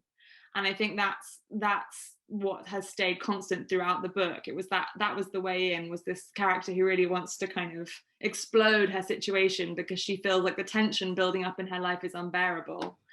Then obviously things like Brexit and so on happened, which I don't see the book as being about at all, but it's much more about the aftermath of those things and how what seemed solid, a bit like I use the quicksand example in the book, but suddenly everything is sort of neither solid nor completely falling apart yet. So it's this sort of liminal state, which I think is one that basically as a writer I kind of constantly inhabit. Yeah, and I guess one thing that really struck me about the book is this idea of territory, and I guess that porousness of territory, that sense of ownership of territory, and you know, whether it's the UK and the EU, the Balkans, but also bodily territory. I mean, there's repeated references to kind of not owning Luke, or I think there's this brilliant bit where I think it's about the vaccinations that his mum refuses to give him, and it's like that showing that she would never, you know, Anya would never own Luke because of that. I guess. And to what extent did you want these bodily and political territories to talk to each other or for each other? That's a really good question. Yeah, I sort of felt like in all of the, so, you know, you just mentioned the Balkans and basically all of the different kind of themes, I suppose, in the book could all be reduced, although obviously if you could entirely reduce your book to a theme, you wouldn't have written it. But I guess it's around the idea of like internal conflict. And so at every level, whether it's the kind of macro or the very micro personal one of the main character's body, I wanted to explore this idea of, well, she has a lot of ambivalence, obviously. And then when it comes to her body, it feels like it's kind of constantly at war with her thoughts. And also the idea even that her body behaving in ways that she can't control. So for example, she's constantly like tweezing hairs and plucking hairs out of her body in the way that, you know, is both sort of familiar to, I think, a lot of women, but she takes it just that little bit further into the kind of almost uncomfortably uncanny place of really, if you push that to its logical conclusion, she might as well, you know, sort of start plucking out her eyelashes. She's very good, I think, as a character at kind of taking what seems like ordinary normal behavior and then just taking it that slightly bit too far into horror, I suppose. And I felt like that was sort of a good way of, I wanted to think about these big, weighty, political, fraught ideas through that micro level of her body, through the language that she uses, because it felt like a way to not reduce, but to to make it manageable and graspable what was otherwise sort of just swirling around in my head as almost unhelpful kind of white noise in a way. And so if I could look at it through this very concrete relationship that she is in and she has with herself, and as the book progresses, sort of like the narration breaks down and she sort of narrates herself as though she's floating above her own body, so that kind of dichotomy within her is key. But also I think every character in the book kind of, it isn't supposed to be a book which has like good versus bad or like binary. It's all supposed to be that kind of quicksand mode where actually no matter what side of a debate or what side of a argument, you know, political or otherwise, every character has sort of got all different aspects sort of rolled up within them. So I think the idea of like a civil war in a country, whether it could be like where Brexit could take us to the brink of, or in the Balkans, like this sort of inter-ethnic conflict, it's all the idea that this is all happening within countries, within bodies, within the same person's mind, rather than one versus another. And I think, as you kind of gestured to there, like later on in the text, for those that haven't read it, I don't want to spoil anything, but the idea of the actual body of the text becoming kind of, well, not unstable, but I guess, yeah, that flux there, or that kind of quicksand. I think unstable is the right word for it, probably. Okay. I didn't, because I don't want it to be seen as like unstable in the negative sense. No, I think it is. I think that's a compliment. Okay. Another thing that I wanted to ask you about is this. So this idea of kind of national memory and a national kind of amnesia, and like the idea of memory seems like another really big kind of part of the book. You know, Anya's mothered that in very much in her memory loss, and that kind of senility is kind of, you know, there's a real kind of graspable sense of it there. But there's this brilliant bit where I think they're in Sarajevo and they see the kind of souvenirs of the kind of sniper kind of warnings, and it's in this kind of shop called Nostalgia as well. And then I was kind of reading this at the same time as kind of news was coming in of like Ratko Mladic actually, you know, a very, you know, suddenly made it all feel real again. So him losing his appeal against the genocide conviction.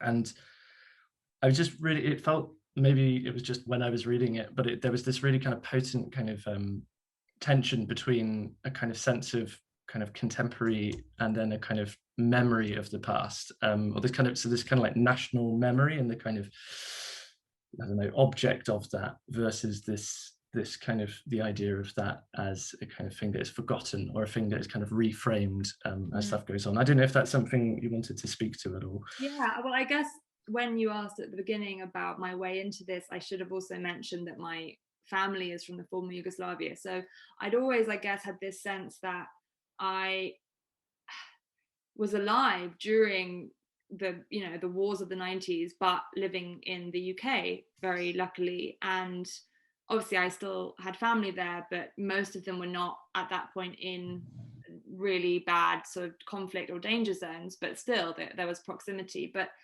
I felt sort of troubled by how little, not just my generation seemed to know about it, but I myself seemed to know about it, because I think there had been this sort of policy of almost not, maybe my dad not really wanting me to be exposed to it. I mean, not just because I was a kid, but also because it was bound up with shame. But I guess as I've got older and partly more curious just because I'm a writer, and also I think a bit appalled that this is such a recent European genocide, and, you know, after the Second World War, the phrase like never again, but this happened, you know, in the 90s. It was happening as the Channel Tunnel was being opened, you know, this is such recent history. And then when you, as you mentioned with the Mladic trial, there are still so many people who are, you know, denying what occurred in Bosnia, but equally I think the Bosnians I spoke to feel very much like the revisionism is an ongoing part of genocide, because what you do to a people is one thing, and then what you continue to do to the facts of what happened, deny that genocide ever happened. That's an ongoing, it's killing memory, killing collective memory is part of it. So I felt like I wanted to explore some of that for its own sake, but also to say that this is something that's going on collectively elsewhere, where for various reasons, I mean, when the book came out, which was in January this year, you know, it was exactly when there was a coup or an attempted coup underway in the US Capitol, and I had spent, I guess, my whole life sort of feeling or being told that you know, Balkan is basically a synonym for mad, crazy, barbarian. You know, if something's balkanized, it's falling apart, it's sort of disintegrating. And I kept hearing pundits on the news saying, oh, this is like watching something in the Balkans. This doesn't happen here. And it sort of felt like, yes, it does happen in the West. What is this British/American Western exceptionalism that makes us think this won't happen here? How can our memories be so short, you know? And I think that because of that sort of othering of that part of Eastern Europe, there was this sense that is something that inevitably happens there, whereas here, you know, we are these rational creatures who would never let passions overtake us in that way. But the link to the Olympics, for example, that I mentioned before, Sarajevo had the Olympics in '87, and then literally by '92, it was in full war. And it had gone from being this amazing city of like culture and, you know, sort of joyful, and no one would have identified themselves as Serb, or it wouldn't have made sense to do so, and that was entirely really whipped up by the politicians. So I think that sense of memory was important as a theme of the book, and it keeps recurring, like you said, but also for myself as a way of kind of, I think every book I write is in some way trying to archive a moment in my life and try and make sense of it, so that I can maybe see the wood for the trees a bit by distancing myself. So it kind of acts as like that for me as well. And how did you find that process, kind of writing about the kind of current political zeitgeist in the UK? You know, as stuff's very much, or I guess when you were writing the book, kind of in flux, and I guess it's still in flux in a way, but you know, how did you find about writing about the kind of contemporary moment in the UK while being in it?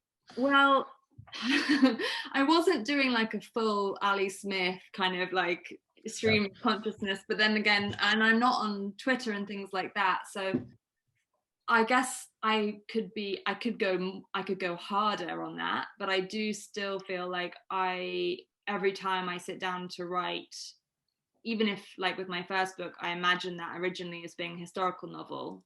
In fact, Jane Partner gave me one of the ideas for it, which was to do with Robert Flood, but I then immediately felt like so much was going on in the now that it was impossible and almost wrong of a writer to try and put their blinkers up and not let that come rushing in. But equally, I felt like using something from the past, in this case, the Balkan conflict, was a good way of like actually estranging myself from the present and giving me a little bit of distance, just through not by saying that they're the same, these two time periods, but by starting to look at the two alongside each other. It was enabling me to sort of put it in context, to kind of, like I say, estrange it, because when you're so in the thick of it in terms of reading the news, you don't have that ability. But equally, the book isn't trying to provide anything that approaches an answer or like a definitive statement. I think the only message, I guess, the book might have is that point about exceptionalism being a dangerous game, but it very much is sort of supposed to be saying these binaries, or this sort of like, you know, this way of looking at things is not very helpful. And so actually there's more kind of common ground, I suppose, between these polar positions. And each of us is a lot more, whatever, hypocritical, blind, lacking in self-awareness, whatever it is. And so for me, like, fiction is that space to explore those ambiguities. I think if I'd been trying to, I'm not writing nonfiction. If I was trying to write nonfiction, I think I would have shut up. I wouldn't have chosen that topic. But fiction is a kind of great space in which to, like, you know, not have to die on any particular hill. Yeah, and I think the book really succeeds at making those parallels without conflating them. And I think it's maybe relating to what we were talking about earlier about grounding it like in the body of the character. I mean, it's that seems to kind of manage to hold these different things. I should just mention, if anyone has any questions, please do put them in the Q&A or the chat or whatever avenue you have access to, and I will put them forward in a bit. One thing I just wanted to ask Olivia, kind of more general question, but given that a lot of people in the audience and with CityLit maybe are coming from the writers, I was wondering, what is the best piece of advice about writing that you had ever received? Oh,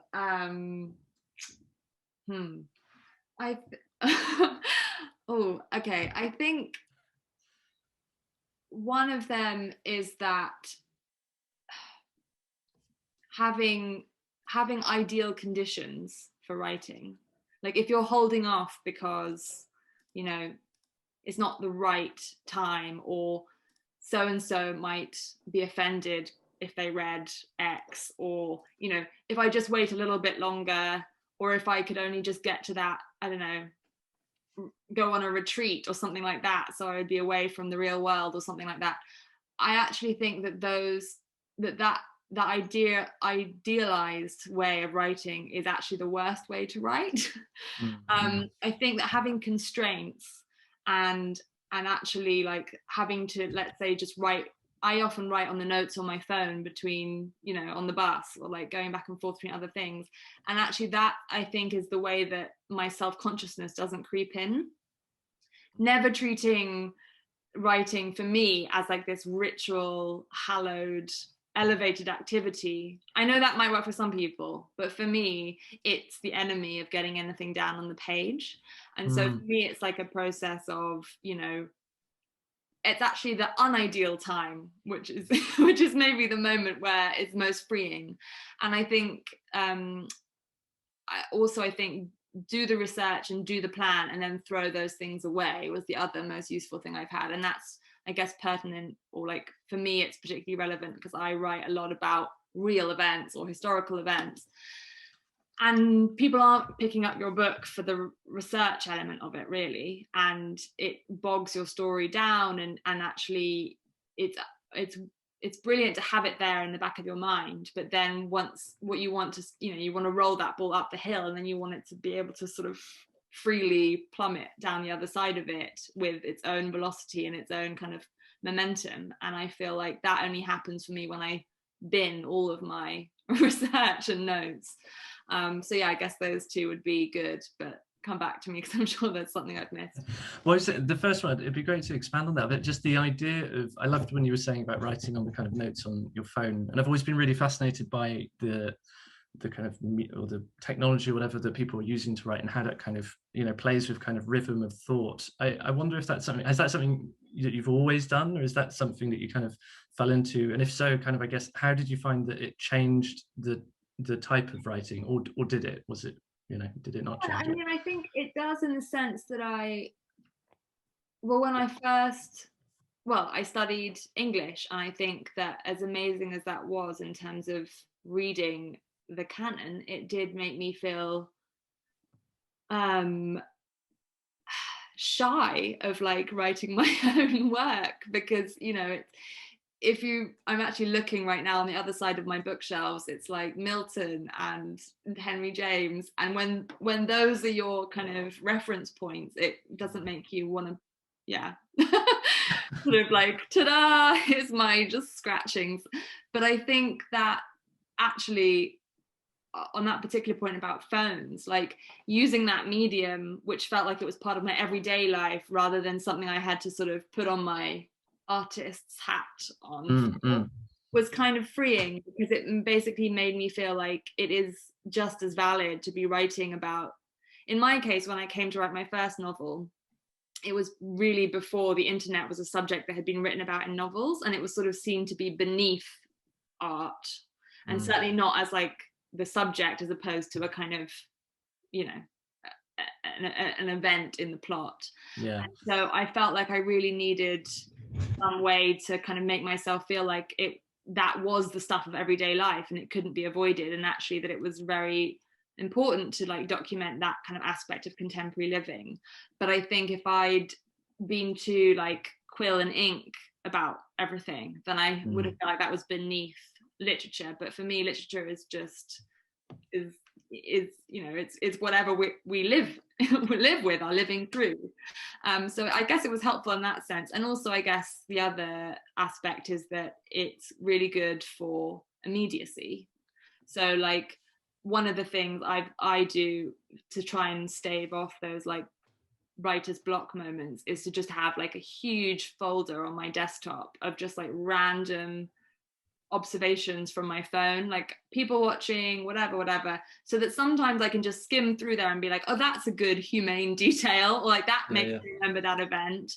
And you know, because especially during the pandemic when I couldn't people watch and I couldn't get my external stimulus, it was a really helpful resource. And also I think it, you know, it kind of makes you feel like, oh, I've got hundreds of thousands of words, even if they're all notes, you know, it helps in that respect too. And I think if I didn't have my phone, I would always be doing that thing where you're like, oh, what was that thing so-and-so, you know, like the number of times I wrote a note next to my bed in the middle of the night, thinking it would be obvious what I meant the next day. And like you wake up and it's sort of, I don't know, it just says like helmet. And you're like, woo, got it. What was that about?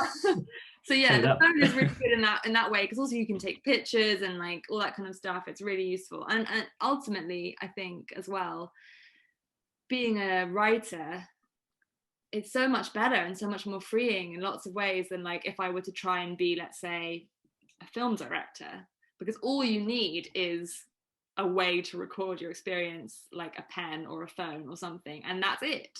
You don't need any of the other bits of, you know, whatever it is, like equipment or I don't know, money at the start, or lots of people to embody the words on the stage for you or something. It's the most, in that sense, sort of democratic way of getting into, you know, and poetry as well, obviously. It's like, and I think the phone or whatever it is a big part of that. Yeah, I love that idea of the phone as the recording device. Yeah, like that is a really nice way of framing it. You mentioned Henry James, and I went to his house for dinner. No, Oh yeah, Henry. Oh, Henner's. Yeah, we went in Rye in Kent. He's got his house there, and it's mad because I didn't know he wrote this way, but it suddenly makes a lot of sense if you're familiar with his writing, where he just spoke out loud and someone would just kind of catch everything he said. I wasn't aware of that before, but it's well, again, my phone, I can make voice notes, so when I'm feeling especially constipated with writing, or like even just writing down a word will make me edit it as I go. Voice notes are so good. And then I during the pandemic, sitting too much, I did my back in, so typing was really painful. So I got Otter, which is one of those transcription things. And it, you know, that you have to get used to it. At the beginning, I was shouting out a line, and Otter was saying, "Do you mean?" And I was going, "No." But actually, there are all kinds of things, I think, if you can get creative, which can help you out of either like a block or, like you say, not having the time and the space or the silence to sit at a desk. I was moving around a lot up until very recently, and I never really had a desk, so I could never just leave my books out or like have all my notebooks spread and not expect someone to tidy them away. So my phone basically became my desk in that sense, and it also meant that I could take it with me and just sit in a cafe to work or whatever. So it was really useful. I'm aware I spent lots of time being pro mobile phones, which isn't necessarily my stuff, but I love the image of you just reclined with Otter, like recording, like throwing perfected sentences. No, it's nice. It is a good way. I've actually got a question come in via text. It's the best way to go from ideas to idea? Question mark. Ooh, okay. I mean, there isn't. Okay, so if let's say we're talking about a novel, because I guess it depends on the form. Like a novel is a much more capacious place than a short story or a poem, I suppose. Or well, it doesn't have to be, but it can be baggier. And certainly my first book, arguably I didn't narrow down enough some of my ideas to a single idea.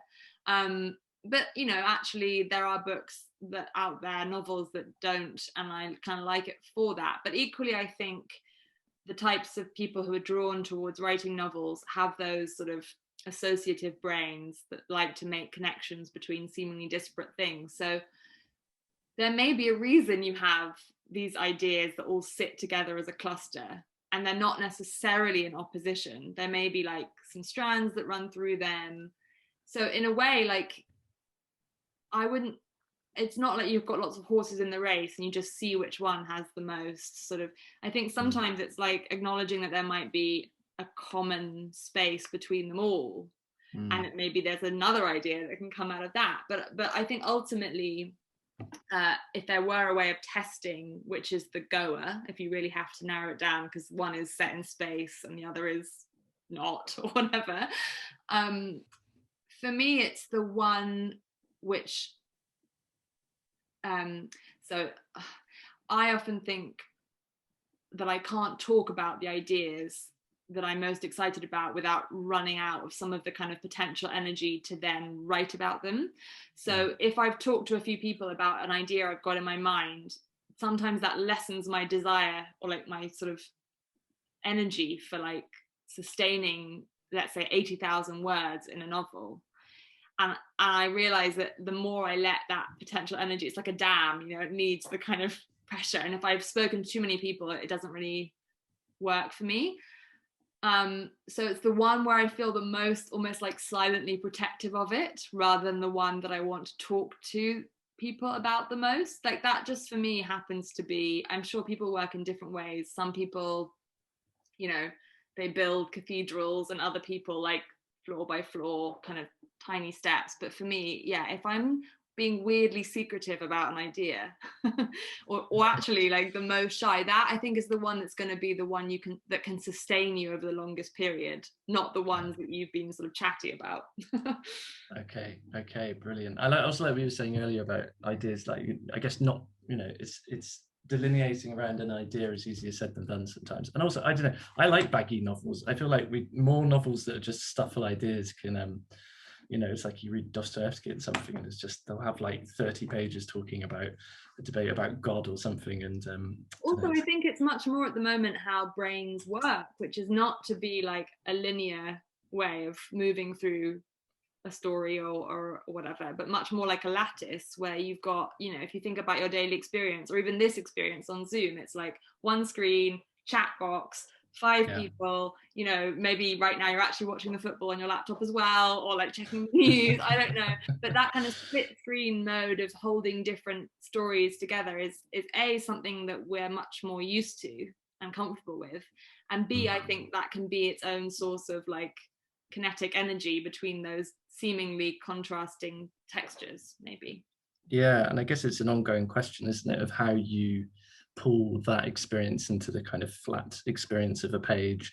You know, and that, I'm sure we could talk about that for a long time. I am aware that time is going on. I'll ask you one more question that's come in. So this is, well, it's kind of linked to the final question I was going to ask anyway, but it's looking at our present moment. Will the combination of memory, history, and its linkage to bodies and territories be a theme going forward? And I guess more generally, what's going forward for you? Is there anything that you can speak about that you're looking at next in terms of writing? Yeah, well, at the moment I am writing my next project, which, as everyone I'm sure has a version of, was what's the word, upended by the pandemic. So I've been rethinking maybe what it is, but actually in lots of ways it's quite appropriate, because the project is called Desire Lines, which are those paths that, you know, are made by walkers as opposed to the original plan. It's like a diversion from what was planned. So in lots of ways it's kind of appropriate. Originally it was going to be a collection of essays, not so literal about desire lines, but kind of looking at them as in sort of metaphorical ways. And I'm doing it actually as my PhD book at King's at the moment. Obviously, I'm not I'm not doing it. I've said I'm doing it, I'm not doing it, because that's the nature, I think, of you know, normally the way I work is to slowly work out what I'm doing, and only at the end does it really make sense to me. The problem with like doing a proposal and signing up to do your PhD about that subject and like committing to it, and in my case getting funding to do it, is that I've like front loaded myself, albeit in a very privileged way, but with this like commitment that now I feel like almost constrained by. So those are all themes in there. The thing at the moment that I'm exploring within that is family history. So my mum's mother, who grew up in kind of like in Salford, like working class, like left school at 16, but ended up, after she had my mum and my mum's sister, abandoning the family and doing a bit of a kind of Doris Lessing and disappearing to the other side of the world. And it's sort of me retracing that journey and kind of, and also backwards in time in terms of like, I think, you know, her experience of being a evacuee during the Second World War and being sent out of Salford and kind of roaming around, you know, by herself as a kind of 6-year-old. At that time, obviously, you couldn't really understand why your family was sending you away, the idea of it being for your own good. I mean, I can't imagine now people sending their children away with just a label around their necks. But I think that breaking down of her concept of the nuclear family is sort of where I'm at right now with Desire Lines. But it does encompass all those things you just mentioned, yeah. Brilliant. Well, tell you what, thank you very, very much, Olivia, and thank you very, very much, all of the people that spoke today. I don't think I'll sleep. Just got too many things going on. So I hope you all enjoy the rest of your evening, and I will abruptly end the call now, so you'll be kicked back out into reality. Thank you very much, everyone. And thank you, everyone. Okay, bye.